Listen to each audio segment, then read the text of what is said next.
Hey everybody, my name is Patrick from Relive It Furniture, and today we're going to talk about using Bondo for furniture repairs. Stick around.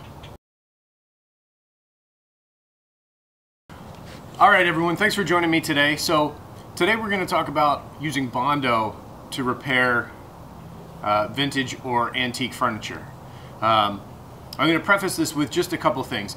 If your goal is to repair the furniture and then stain it, Bondo's going to be out. But if you're going to be painting it, which is very popular these days, a lot of people like the chalk paint, the shabby chic kind of rustic look, which is what Jamie and I do, then Bondo is going to be your best friend. Now some of you may be thinking, wait, Bondo, like Bondo used in auto body repair?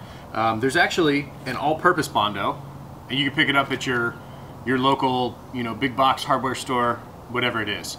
So if you've got a spot where there's a chunk missing out of a piece of furniture or a piece of wood chipped off, you've got holes to fill, whatever it is, then you can use this Bondo, and once you put paint over it, you'll never be able to tell that it was there. So for right now, I guess first we'll start with just going over kind of what I have here. So the first thing I have is a can of Bondo,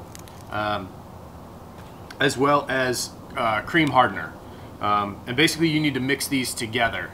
So the Bondo is kind of like a silly putty kind of consistency, and then you put some of this cream hardener in it, stir it up, and then you only have a couple minutes to work before it's going to start to harden. So you need to make sure you're prepared before you start doing this. The Bondo does come with a cream hardener, but you'll typically run out of this before you run out of this. You can buy these on their own, just so you know. I've got a couple different putty knives. I say this is like a 3-inch stiff. This one's flexible. This is a smaller, flexible one. It's going to be up to you which one you want to use. How you're going to use it. There's no right or wrong way. So try a different one. Use what you have. In a pinch, if you don't have a putty knife, you can use like a floor tile sample from, again, one of those big box hardware stores, the little, what are they, like 3-inch by 3-inch. If you want it to be narrow, you can cut it. They're not quite as easy to work with, and the only reason I say that is because the putty knives are nice and thin, and those are a little thicker, and they're also not quite as stiff, but they do work in a pinch. I have just a piece of cardboard, and the cardboard is going to be used to mix the Bondo on. Whatever you mix it on, once it dries, is going to be trash. So a piece of cardboard, a paper plate, anything like that.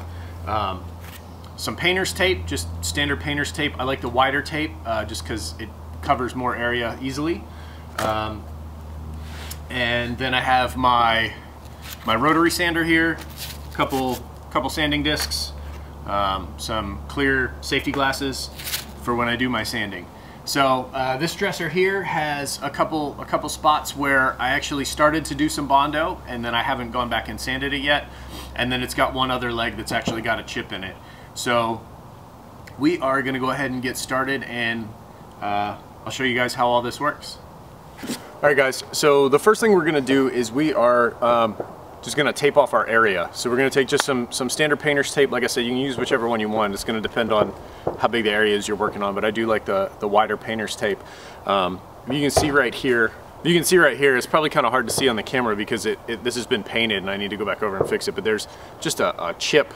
There's a flat spot here where the leg is actually supposed to be curved. So we're just going to tape around that.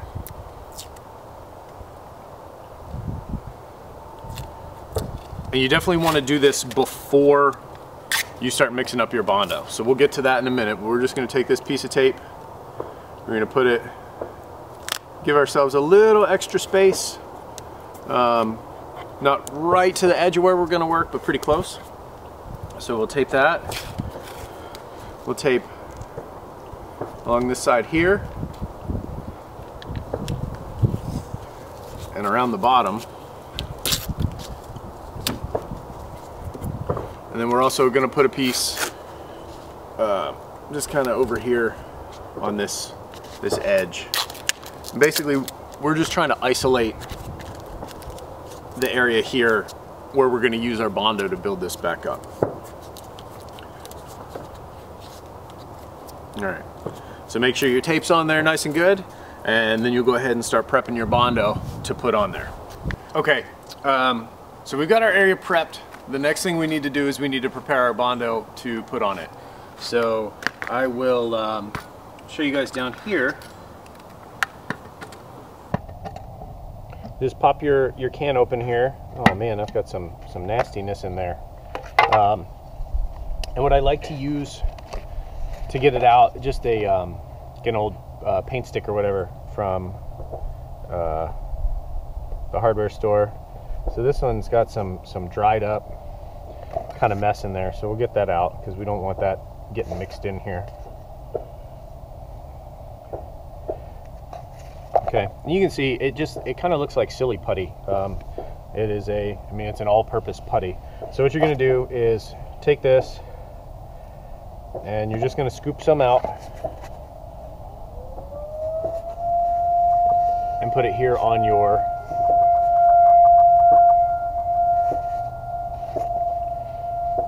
cardboard.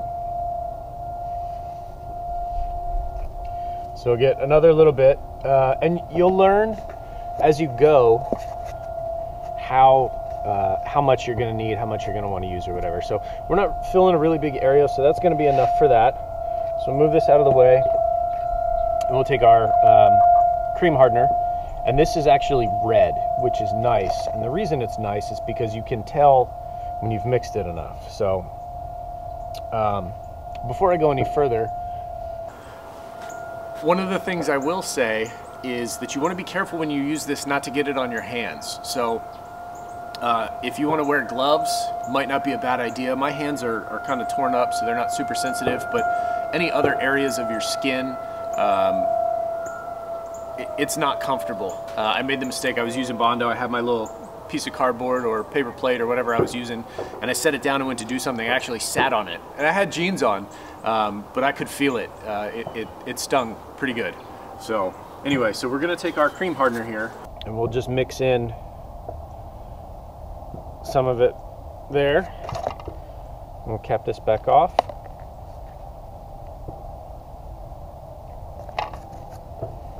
And we'll take our paint stick and just kind of mix it up. And you can see the red kind of mixing in. The other thing that does affect this a lot is the weather. Depending on what the temperature is and how humid it is,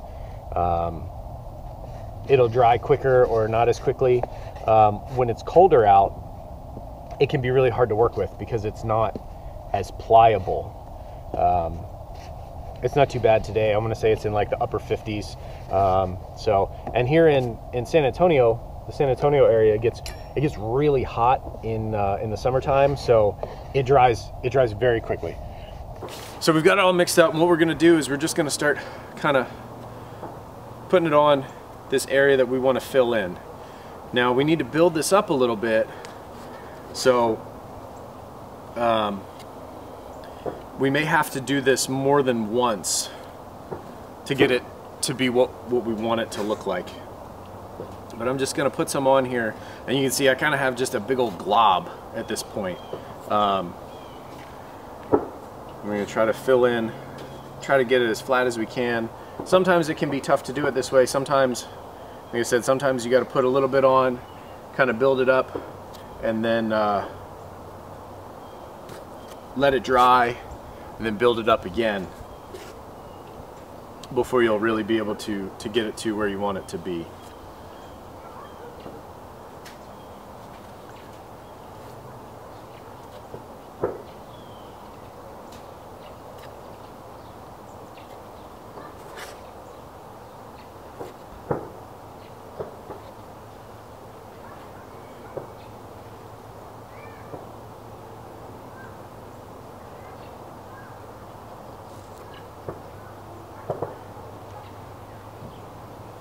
Okay, so I have a lot extra on here right now, so I'm trying to kind of work it back down while it's still while I'm still able to work with it, but try to get it more into the shape I want. And this is a learning process to be able to work with this stuff. It's the first time I did it, it was it was a terrible mess. And what I would recommend the first few times you do it is to build up kind of little by little. Don't expect that you're going to put kind of one application on here and get the shape you want. So I'm getting to a decent amount of coverage here.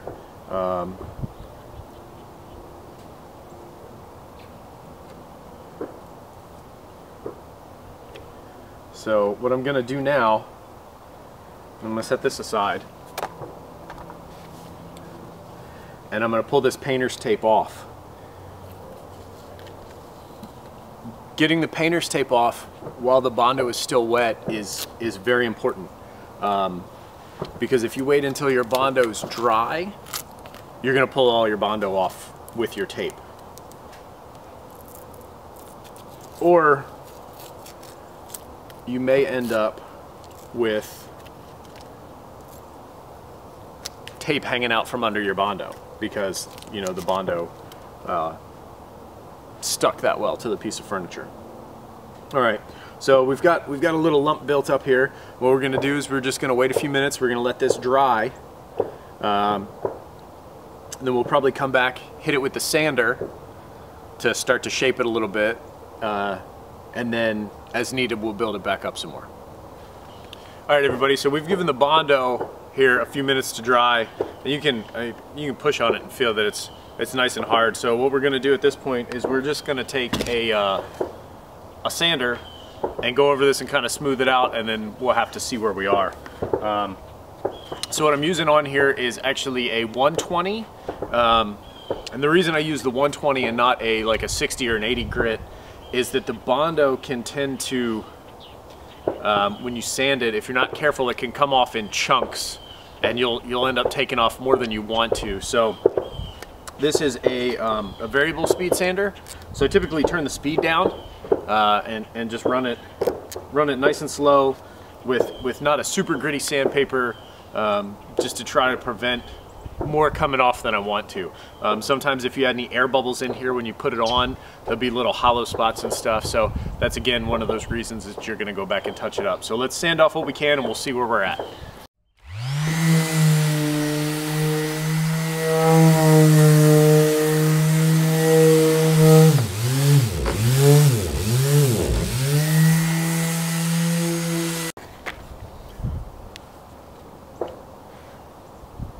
All right, so this one actually worked out pretty well. I was able to get it to a nice shape without having to go back and add more on. You know, touch up just a little more to kind of curve this some, but you can see here now that the this spot, there was a whole chunk missing out of this. Once we get paint on this, you're not ever going to be able to tell that that chunk was missing. Well, you can see on here that it's it's shaped pretty well. So I've still got just this little spot kind of right here. I'm going to curve out a little bit more, but we've worked it back into shape pretty well. Let me hit this last spot real quick. So one other thing that you can use, because this works, I mean, this is a fairly easy shape to duplicate with Bondo, but sometimes you run into more complicated areas. Some of these kind of trim pieces that have, like they've been routered, or maybe more intricate legs where they've got the little spiral designs and stuff in them. You can actually duplicate those as well. And that can be a little tougher. You have to spend, especially depending on how big the piece is, to build it up. You will have to work in steps. And then what you can use is just files. Instead of the like a rotary sander, you can use files.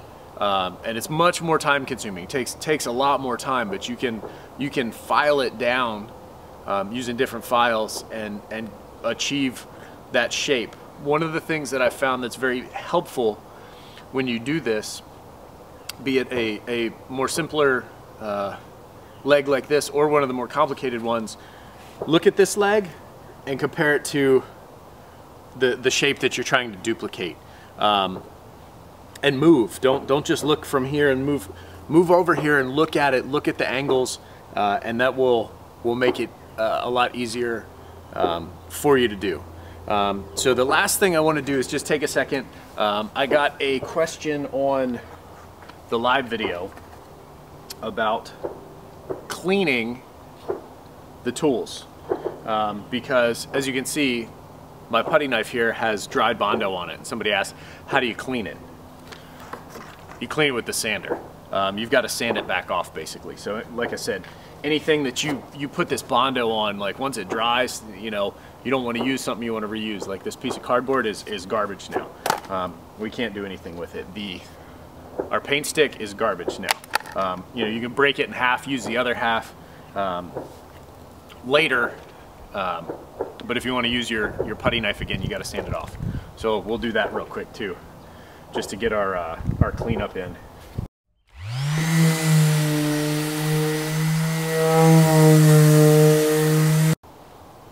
All right, guys. So there we go. Putty knife's good as new. We'll be able to use it next time. Thanks for joining me today. I hope that the things we covered were helpful for everyone.